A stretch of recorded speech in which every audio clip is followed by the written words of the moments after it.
আমার আর নাজমার বিয়ের দুদিন পরের ঘটনা। নাজমা আমার দ্বিতীয় বউ। আমার প্রথম বউ চলে গিয়েছিল, কারণ আমার কোনো কিছুই তার ভালো লাগে নাই। আমাকে ভালো লাগার তেমন কিছু নাই অবশ্য। আমি খুবই সাধারণ একজন মানুষ, তবে আমাকে খারাপ লাগার অনেক কারণ ছিল। এর মধ্যে অন্যতম একটা কারণ হলো, আমি আমার মায়ের একান্ত বাধ্যগত সন্তান ছিলাম। মা আর আমার বউয়ের মধ্যে প্রায়ই ঝগড়া হতো। আমি বউয়ের পক্ষে কোনো কথা কখনো বলতাম না, মায়ের দোষ থাকলেও। শুধু বউকে বলতাম, মা একটা কথা বলছে তো কি হয়েছে, একটু মানায় চলো। একসময় সে চলে যায় সংসার থেকে, আর তার 1 বছর পর মা চলে যায় দুনিয়া থেকে। আমি হয়ে গেলাম একদম একা একা। জীবনটা খুব একটা খারাপ লাগতো না, একটা স্বাধীন জীবন, কেউ কিছু বলার নাই। একটু চাল ডাল ফুটিয়ে খেতে আমার কোনো কষ্ট হতো না, খুব একটা খারাপ ছিলাম না। এর মধ্যে হলো টাইফয়েড। একা মানুষ, 1 গ্লাস পানি খেতেও নিজেকে উঠতে হয়। এরপর আমার এক খালা নাজমার সাথে আমার বিয়ে ঠিক করে। নাজমারও আগে বিয়ে হয়েছিল, সেই ঘরে একটা ছেলে আছে। নাজমার স্বামী রোড অ্যাক্সিডেন্টে মারা যায়, তখন নাজমার বাচ্চার বয়স ছিল 4। বিয়ের 2 দিন পরের কথা। আমি নাজমাকে নিয়ে নাজমার বাবার বাসায় যেদিন গেলাম, তার পরের দিনের কথা। আমি একা একা ওদের বসার ঘরে বসে আছি। একটু পর পর একটা বাচ্চা পর্দার আড়াল থেকে আমাকে দেখছে, আবার চলে যাচ্ছে। আমার মনে হলো এই বাচ্চাটাই নাজমার আগের ঘরের সন্তান। আমি নাজমার বাচ্চাকে দেখি নাই বিয়ের আগে, আর নাজমার বাচ্চা বিয়ের পরে কোথায় থাকবে এটা নিয়েও কোনো কথা হয় নাই। আমাকে কেউ কিচ্ছু বলে নাই, এই বিষয়টা মাথায় আসে নাই। আমার বাচ্চাটা উকি দিয়ে আমাকে দেখছে। আমি হাতের ইশারায় বাচ্চাটাকে ডাকলাম, বাচ্চাটা আসলো। কি সুন্দর একটা বাচ্চা। বাচ্চাটার চোখে মুখে একটা ভয়ের ছাপ স্পষ্ট। আমার পাশে বসতে বললাম, আর জানতে চাইলাম, বাবু তোমার নাম কি? বাচ্চাটা আমার দিকে চেয়ে আছে, কিছু বলছে না। আমি আবার বললাম, তোমার নাম কি বাবু? বাচ্চাটা আস্তে করে বলল, তুমি আমার মাকে নিয়ে গেছো কেন? আমি মা ছাড়া ঘুমাতে পারি না। আমি থমকে গেলাম বাচ্চাটার কথা শুনে। তাই তো, আমি একজন বিধবা মহিলাকে বিয়ে করব, তার একটা বাচ্চা আছে। সবার প্রথমে তো কথা হবে বাচ্চাটাকে নিয়ে। তার মায়ের বিয়ের পর বাচ্চাটা কোথায় থাকবে সে বিষয় নিয়ে। বিয়ের রাতে নাজমা তার বাচ্চা নিয়ে একটা কথাও বলেনি আমার সাথে। মনটা খারাপ হয়ে গেল। আমি বাচ্চাটার হাত ধরে বললাম, আমার ভুল হয়ে গেছে বাবা। এখন থেকে তুমি, আমি আর তোমার আম্মু আমরা এক বাসায় একসাথে থাকবো। আমি তোমার নতুন আব্বু। এই কথা শুনে বাচ্চার চোখে মুখে একটা খুশির ঝিলিক দেখতে পেয়েছিলাম।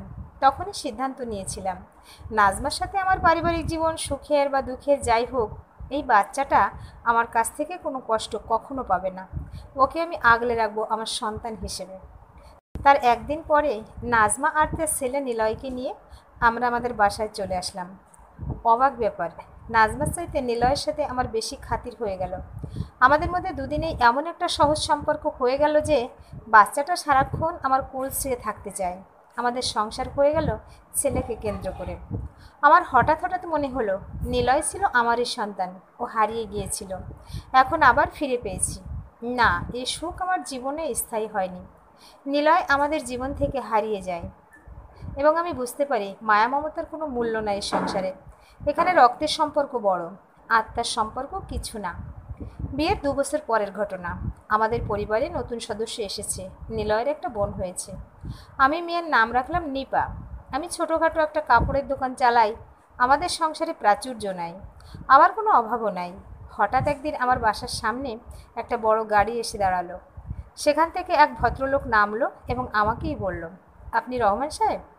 আমি বললাম, হ্যাঁ। উনি বললেন, আমি নিলয়ের চাচা। আমি ওনাকে বাসার ভেতরে নিয়ে বসালাম। আমার কেন যেন মনে হলো উনি এর আগেও এই বাসায় এসেছে। উনি বেশি ভনিতা না করে সরাসরি বললেন, আমি কানাডা থাকি। আমি এবার দেশে এসেছি নিলয়কে কানাডা নিয়ে যাওয়ার জন্য, ওর কাগজপত্র সব রেডি করার জন্য। একটু দেরি হলো। আমার বুক ধড়ফড় করছে, এই মানুষটা কি বলে? আমার ছেলেকে সে কোথায় নিয়ে যাবে? আমি কোনো রকমে বলি, না, আমার ছেলেকে আমি কোথাও যেতে দেব না। আমি সবচাইতে বেশি অবাক হয়েছিলাম নাজমার ব্যবহারে। নাজমা একবারের জন্যও বলেনি আপনি নিলয়কে নিয়ে যেতে পারবেন না। আসলে নাজমা হয়তো চেয়েছিল ছেলের আরও উন্নত জীবন, যা হয়তো আমার পক্ষে দেওয়া সম্ভব না। হয়তো ভেবেছে এখন আমার মেয়ে হয়েছে, আমি আর আগের মতো নিলয়কে ভালোবাসবো না। তারপর নিলয় চলে গেল আমার জীবন থেকে। নিলয় চলে যাওয়ার পরের সময়গুলো আমি মনে করতে চাই না। আমার জীবন থেকে অনেকে হারিয়ে গেছে, যেটা সবার জীবনে আসে। মা, বাবা, আমার প্রথম স্ত্রী চলে যাওয়া সব কিছুতে আমার কষ্ট লাগা ছিল, তবে তা ছিল সহনশীল। কিন্তু আমার নিলয়ের চলে যাওয়া আমার জীবনকে একদম বিষণ্ণ করে দিয়েছিল। আমি একদম চুপচাপ হয়ে যাই। নাজমার সাথে সংসারের প্রয়োজন ছাড়া কোনো কথা হতো না। আর মেয়েটা একটু একটু করে আমার কাছে আসতে থাকে, আমাকে তার শাসনে রাখতে, আদরে রাখতে চায়।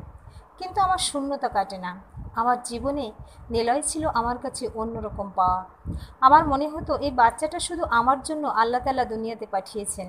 ওর বাবা চলে গেছে ওকে শিশু অবস্থায় রেখে, অথচ নিলয় আমাকে সব চাওয়া পাওয়ার ভালোবাসার সবচাইতে নির্ভরতার জায়গা মনে করেছিল। আমি ছিলাম নিলয়ের পিতা। আমাকে নাজমা চাইতে বেশি বুঝতে পারত শিশু নিলয়, আর আমিও নিলয়কে বুঝতে পারতাম ও কি চায় ওর মুখ দেখে। আমাদের কত গল্প হতো। আহারে, শুধুমাত্র আমি ওর জন্মদাতা পিতা ছিলাম না বলে আমার ভালোবাসার কোনো মূল্য দিল না কেউ, এমনকি নাজমা। কত রাত আমি ঘুমাই নাই, চোখের পানি ফেলেছি নীরবে। কী হলো আব্বু, আমাকে চিনতে পারছেন না? আমি নিলয়। নিলয়ের কথায় হুঁশ হলো। 17 বছর আগের জীবন থেকে বাস্তবে ফিরে আসলাম। কি বলবো ছেলেকে, তোকে আমি চিনব না? তো কে চিনবে রে বাবা? কি সুন্দর হয়েছে ছেলেটা আমার। আমি বললাম, আমার কথা তোর মনে ছিল নিলয়? নিলয়ের বুক পকেট থেকে একটা ছবি বের করে আমার হাতে দেয়। আমি ছবি দেখে চোখের পানি লুকাতে পারি না। এই ছবিটা তুলেছিলাম ঈদের দিন নিলয়কে কোলের কাছে বসিয়ে। নিলয় কথা বলছে। আব্বু, আমি এই ছবিটা সব সময় আমার কাছে রাখতাম, আর সব সময় বের করে দেখতাম আপনাকে। আমার ভয় হতো ছবিটা হারিয়ে গেলে যদি আমি আপনাকে চিনতে না পারি, যদি ভুলে যাই আপনার চেহারা। নিলয়কে বুকে জড়িয়ে কাঁদছি। আমার সন্তান ফিরে এসেছে আমার কাছে। প্রিয় ভিউয়ার্স, গল্পটা কেমন লাগলো? ভালো লাগলে একটা লাইক দিবেন। আর পরবর্তীতে আরও এরকম সুন্দর সুন্দর গল্প শুনতে চাইলে আমার চ্যানেলটা সাবস্ক্রাইব করে পাশে থাকুন।